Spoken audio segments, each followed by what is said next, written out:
Cette semaine, donc, comme vous le savez, comme je l'avais annoncé, il y avait 3 chapitres, donc, Fairy Tail qui allaient sortir. 3 chapitres. Le 338, 339 et 340.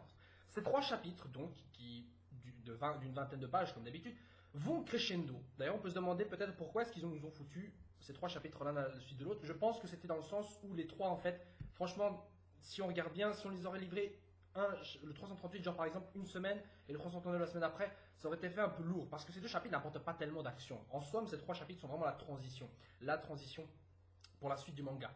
Et bon, on va les analyser un par un. 338, le chapitre 338, donc qui comme je l'avais dit, donc se passe donc sur la fête, la célébration donc de la fin du Daimato Henbu, donc du tournoi, donc des jeux magiques, du grand jeu magique. Donc Fairy Tail a gagné, donc c'est la fiesta. Et qui dit Fairy Tail et qui dit fiesta dit baston.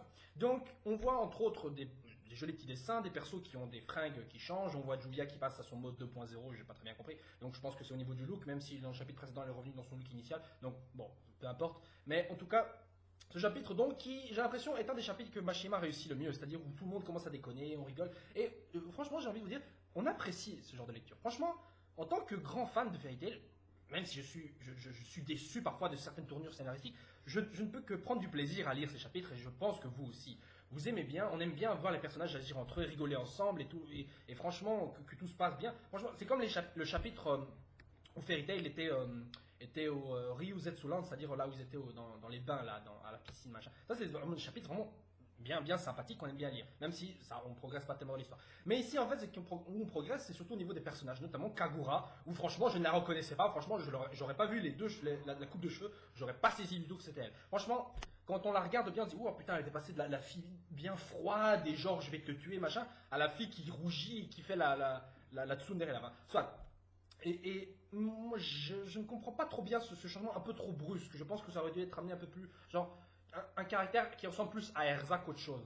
Parce que là, voilà, c'est vraiment de la fille qui est froide, distante, tout ça, à la fille qui est vraiment là, direct, en train de rigoler et tout, en train de sourire. Franchement, ça faisait un peu bizarre. J'aurais préféré qu'elle ait un caractère qui se rapproche plus d'Erza, où dans le genre, elle sourit, mais quand elle se fâche, elle se fâche.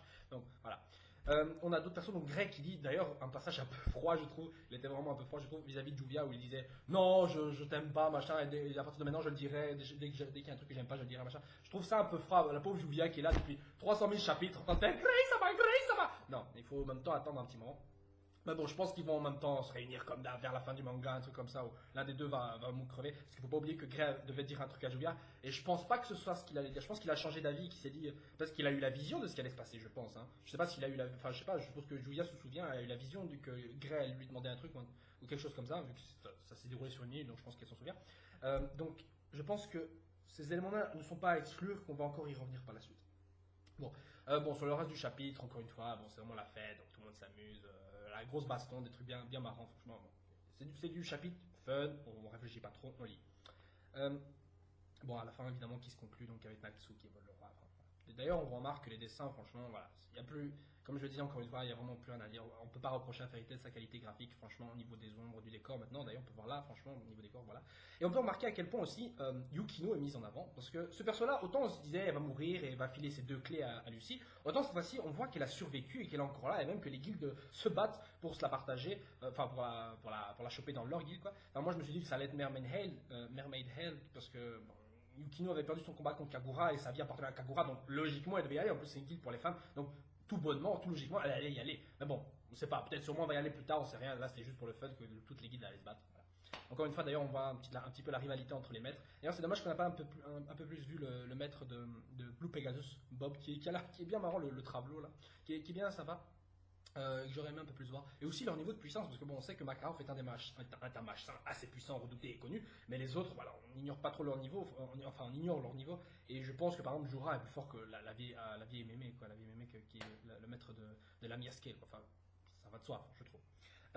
Ensuite, une fois passé le chapitre, on passe donc au chapitre 339. Chapitre 339, donc, qui est cette fois-ci centré sur ce qui est advenu de Uchiha. Et alors que nous tous, on se demandait, si elle crève pas, c'est la merde, c'est nul, Mashima veut pas faire crever ses persos. Oh, si elle crève, oh, ce serait un peu trop triste, même si j'aime bien. Et ben là, on a trouvé le moyen parfait, si vous voulez, l'équilibre, le consensus qui va bien.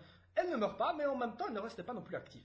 En fait, la conséquence donc de la magie qu'a utilisée Uchiha pour remonter le temps d'1 minute, en gardant la mémoire de ce qui s'est passé durant cette minute, c'est que Ultia, donc, on pensait qu'elle allait mourir vu qu'elle était en train de brûler. Mais en fait, ce qui brûlait, je pense, c'était donc sa vie, son essence vitale, son temps de vie.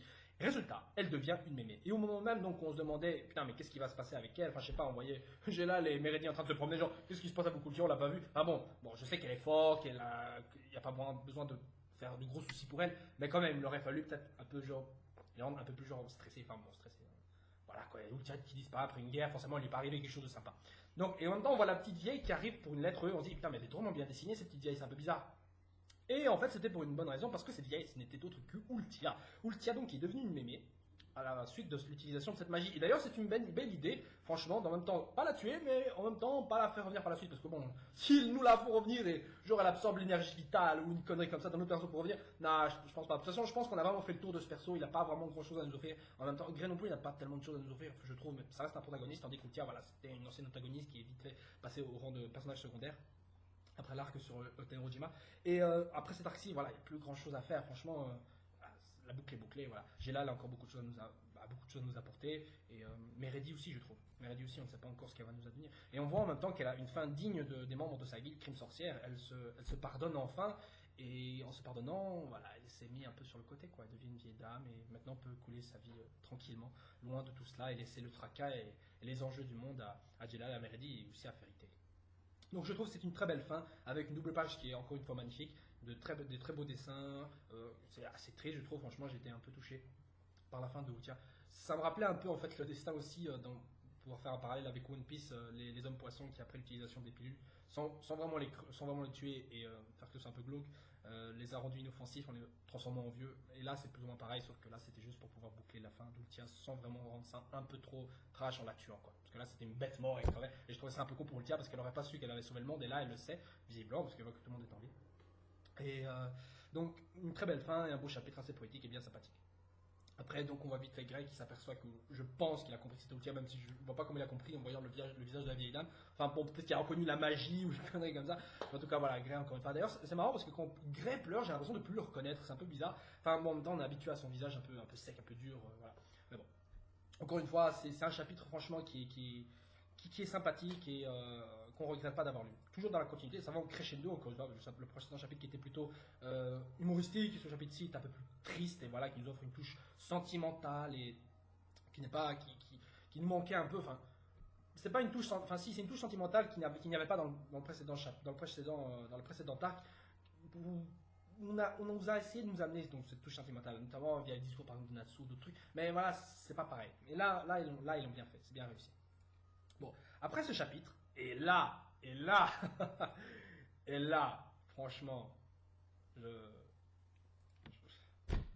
comment dire, bon, si vous voyez si vous voyez comment réagissent les fangirls quand elles voient Justin Bieber, alors moi j'ai réagi pareil quand j'ai vu ce chapitre 340, The Gift.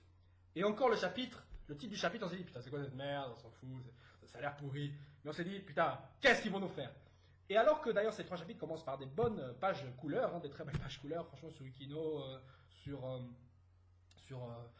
Kagura, encore une fois du fan de service avec les gonzesses, Kagura qui est un de mes persos favoris d'ailleurs, avec Jelal. Et ce troisième chapitre avec une belle colo de la team de Sabertooth dans le sabre, qui fait un groupe de musique, qui est bien stylé d'ailleurs. Et d'ailleurs, juste avant que j'entame l'analyse de chapitre 6 de 340, je tiens à noter que Sting avait notamment dit que la petite que le maître de Sabertooth, j'ai du mal à dire ça, que le maître de Sabertooth et Minerva, on va dire Minerva, ont disparu tous les deux. Alors, en même temps, on les voyait pas trop rester, vu que la guilde est devenue gentille, tout ça, je les voyais pas rester aux côtés des autres. Alors c'est un peu bizarre de voir que, je comprendrais pour Rogue et Sting, mais les autres, genre Orga et Rufus, aussi devenir gentils, bon, ça passe, on les a pas tellement vus, on peut dire qu'ils suivaient un peu le mouvement, d'accord. Mais je veux dire, de toute façon, je voyais pas le maître de la guilde, comment il s'appelait déjà, Gemma et Minerva restaient franchement dans la guilde Sabertooth, franchement, la mentalité a changé, donc ils sont barrés. Peut-être qu'ils vont revenir plus tard. Le maître, on s'en fout, voilà, il s'est fait niquer par Sting. Pardon. Minerva, je dis, il y a encore des choses peut-être à nous apporter avec Minerva. Par exemple, Mavis avait l'air vraiment étonné quand elle a vu sa magie, donc peut-être qu'on la reverra plus tard. J'espère. Peut-être que c'était un espion de Tartaros. J'en sais rien. Alors j'espère bien, franchement, ce sera intéressant. Ce sera intéressant. Je sais que vous vous demandez, putain, mais t'es pas en train de parler du passage avec Cobra. Je vais y revenir par la suite, parce que c'est un passage que je vais essayer de développer un peu plus tard. Dans tous les cas, ce chapitre 340, essentiellement, il ne se passe pas grand-chose au début. Encore une fois, c'est waouh, on a gagné la coupe. Puis après, on voit Mavis et Zeref. En fait, ce qu'on voit, c'est surtout le petit pantin qui appartenait donc à l'autre connard, là, le grand gars qui était chez putain, Raventail, voilà, le grand qui était chez Raventail, qui vidait la magie, qui a pris la magie de Wendy. On s'est dit bon, c'est un truc à lui, c'est un truc, voilà, c'est un truc de Raventail et basta. On va les revoir plus tard. Et on voit en fait que cette petite créature appartenait à Zeref. Et là, je vois Zeref. Je me dis putain. Non. Enfin, j'ai gueulé comme une biatch. Perso. Parce que voir Zeref, je vois il est là, je dis putain, mais qu'est-ce que t'attends pour niquer le monde, quoi? Relève la pente. Dans tous les cas, on voit donc la petite créature se diriger vers Zeref. On se dit, attends, mais cette créature appartient à Zeref, mais attends, mais elle appartenait peut-être elle appartenait pas je sais pas, à Raventail. Est-ce qu'il contrôlait le grand de Raventail? Est-ce que Zeref est lié à Raventail? Est-ce qu'il savait que cette créature était à Raventail? J'en sais rien. Ou alors peut-être que la créature appartenait à la base, au type de Raventail, mais que par la suite, je sais pas, Zeref l'a vu, se dit, oh, je vais observer le tournoi à partir des yeux de cette créature. Peut-être comme ça, parce que bon, visiblement, Zeref a suivi le tournoi. Et on peut remarquer à quel point certains changements, on peut remarquer que certains changements ont été effectués. Notamment, par exemple, la restauration de la guilde de Fairy Tail qui se trouve maintenant dans la grande ville, je pense. Je pense pas que c'était juste une statue, c'est pas possible. Non, c'était vraiment la restauration de la guilde qui a changé d'emplacement, donc, qui est là. Et on peut se dire, mais attends, mais dans le film Fairy Tail, le truc était déjà rebâti, donc on peut supposer que, normalement, on peut supposer donc que c'était prévu ou que ça devait être amené un peu plus tôt. La preuve que donc ce tournoi peut-être aurait dû terminer un peu plus tôt, je ne sais pas. Dans tous les cas, Mavis connaît Zeref. Alors on peut se dire, est-ce qu'ils se connaissent depuis 400 ans ou qu'ils se connaissent uniquement depuis genre qu'ils sont sur l'île? Et on peut se demander aussi depuis quand ils sont sur l'île. Parce que Zeref donc connaît Mavis, ne la voit pas vu qu'il n'a pas le symbole de la guilde, et s'il ne l'a pas, il ne peut pas la voir, mais il peut l'entendre. C'est-à-dire que les gens peuvent de toute façon entendre Mavis et peuvent également la toucher. Parce que si vous voyez bien, dans le chapitre où ils étaient en train de faire la fiesta, il y a comment ça s'appelle, Shelia qui a touché, je crois, qui a touché Mavis, qui l'a senti, même s'il ne pouvait pas la voir. Mais en tout cas, Zeref peut l'entendre. Donc je suppose que les gens peuvent entendre et toucher Mavis, mais ne peuvent pas la voir. Voilà. Donc pas de handicap, donc ça veut dire qu'elle peut interagir en quelque sorte avec d'autres persos, heureusement, parce que s'il y avait avec les gens de la guilde qui pouvaient lui parler de ça, ça aurait pu être un peu plus compliqué par la suite. Dans tous les cas, les deux se connaissent. Et j'aime bien ce parallèle, parce que quand on les regarde bien, il y a une sorte de dualité. Mavis, la petite fille qui représente la lumière, la fée, et on a Zeref, l'être des ténèbres, le mage noir, le mec aux cheveux noirs, machin. Et c'est un parallèle qui nous a été amené d'ailleurs, vite fait dans l'opening de l'anime Fairy Tail, l'opening numéro 9 de Fairy Tail, où on voyait par exemple Zeref marcher et on voyait Mavis marcher. Et c'est un parallèle que j'aimais bien et que je me suis dit, est-ce qu'on va nous amener à un moment ce parallèle-là, est-ce qu'on va nous dire qu'ils se connaissent, et on voit par la suite que visiblement, les deux se connaissent, oui, ils se connaissent. Et je pense qu'ils sont visiblement appris à se connaître en fait sur l'île, parce que si Mavis connaissait tellement de choses sur Zeref, je pense qu'elle l'aurait dit. Alors, vous n'allez pas me sortir que c'est aussi un arrangement scénaristique pour pas que les héros connaissent tout sur Zeref dès le début. Je trouverais ça vraiment dégueulasse. Dans tous les cas, les deux se parlent et bon, Zeref qui nous sort son discours donc comme quoi le monde le rejette, et si le monde continue à le rejeter, eh bien pas de souci, il va détruire ce monde. Et il n'y aura qu'une annihilation d'un seul côté. Donc Zeref va annihiler le monde, il va le buter. Et la Mavis ne veut pas se laisser faire. Et la Mavis sort ses tripes, elle monte ses ovaires, elle sort ses boobs. Et là, Fairy Tail va t'annihiler. Oh putain, c'est magistral, c'est magistral. Et ça, c'est des chapitres où franchement, j'apprécie Fairy Tail, où il y a des moments bien cool, bien stylés, où la bataille finale s'annonce, où les deux camps se séparent, où on a Zeref d'un côté, Fairy Tail de l'autre. Et maintenant, Zeref qui va se faire aider par d'autres guildes, certainement des guildes noires. Peut-être est-ce qu'il va se révéler au monde entier? Est-ce qu'il va se faire aider par Tartaros? Peut-être c'est ça. Est-ce qu'on les verra vers la bataille finale? Je n'en sais rien. Ce sera intéressant de nous amener vers la suite. Je vais y revenir d'ailleurs sur Tartaros et sur Cobra après.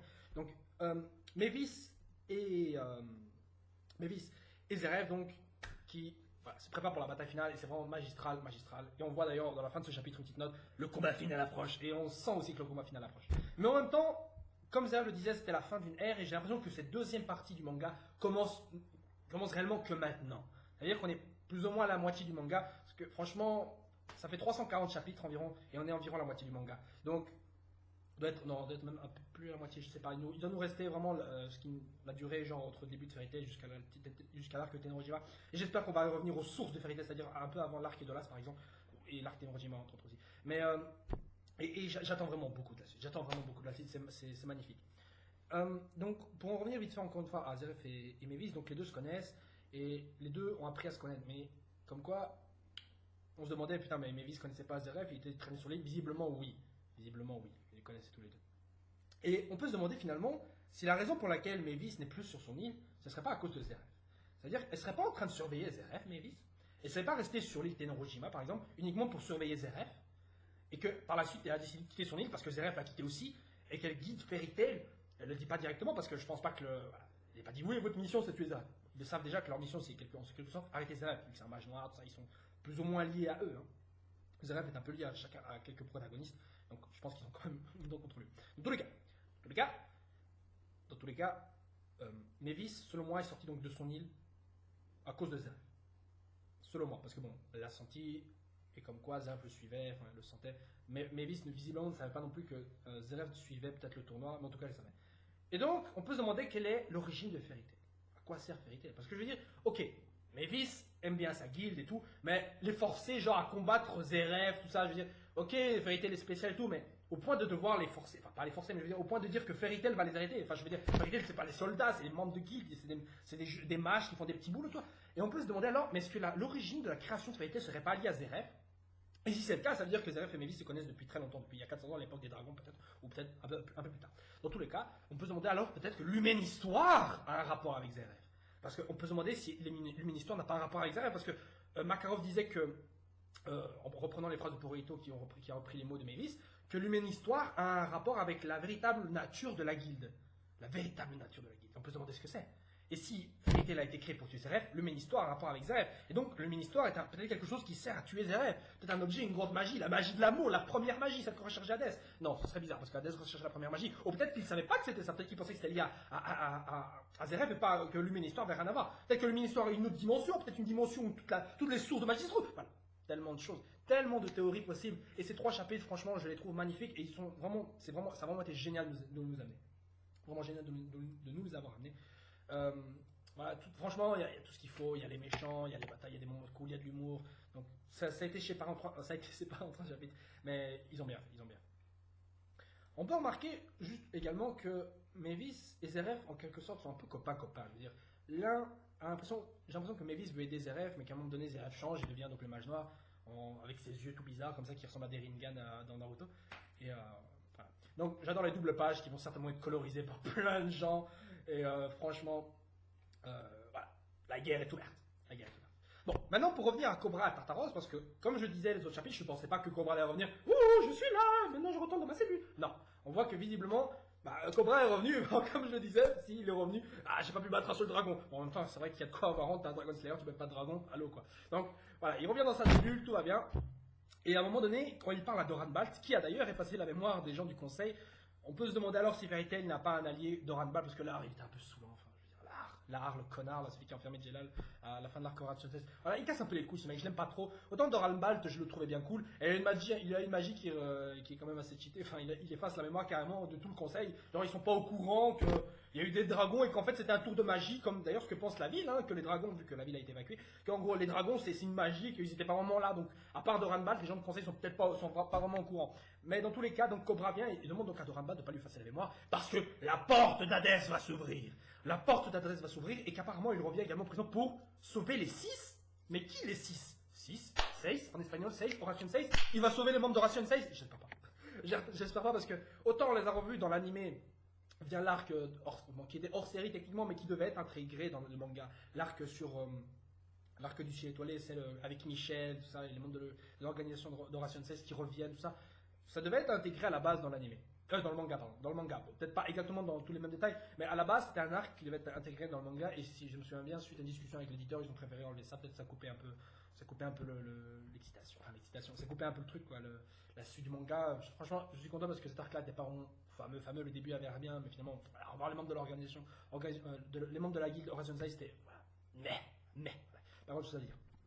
Et là, s'il vient nous sauver les 6 membres d'Oration 16 pour les refaire sortir, je trouve, voilà, j'ai pas envie de les revoir combattre. Autant Angel, peut-être Angel, parce que comme vous le savez, Yukino est encore en vie, et on peut se douter que la sœur de Yukino, c'est Angel.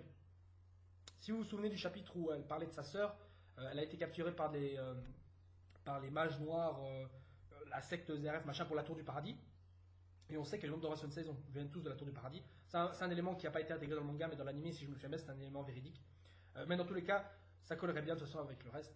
Et, parce que Mashima, malgré le fait qu'il n'intègre pas certains éléments dans le manga, ce qui est intégré parfois dans l'anime, en fait, sont des idées qui ont été validées par Mashima. Mais il y a une incohérence, par exemple, qui a été mise dans le manga. Dans l'anime, pardon, et qui était dans le manga autrement. Enfin, bon, je ne vais pas m'attarder là-dessus, mais dans tous les cas, voilà. Certains éléments sont dans l'anime et qui sont vrais et réutilisés dans le manga. La preuve, de toute façon, dans le manga, l'arc Zentopia, voilà, c'est comme ça que ça s'appelait, Zentopia, donc avec le retour de la guilde d'Oration 16, a été cité dans le manga, la preuve que ça devait être intégré dedans. Et d'ailleurs, on peut se demander c'était quoi pour quelqu'un qui lit pas l'anime, il peut se dire c'est quoi ça Zentopia, c'est quoi cette merde. Donc voilà, si certains membres de la guilde d'Oration 16 doivent revenir, voilà, excusez-moi, je suis excité après avoir lu ce chapitre. Donc si les membres de la guilde d'Oration 16 doivent revenir, ça doit être Angel, Midnight peut-être pas, peut-être, enfin Cobra d'office, mais les autres, voilà, bouf quoi.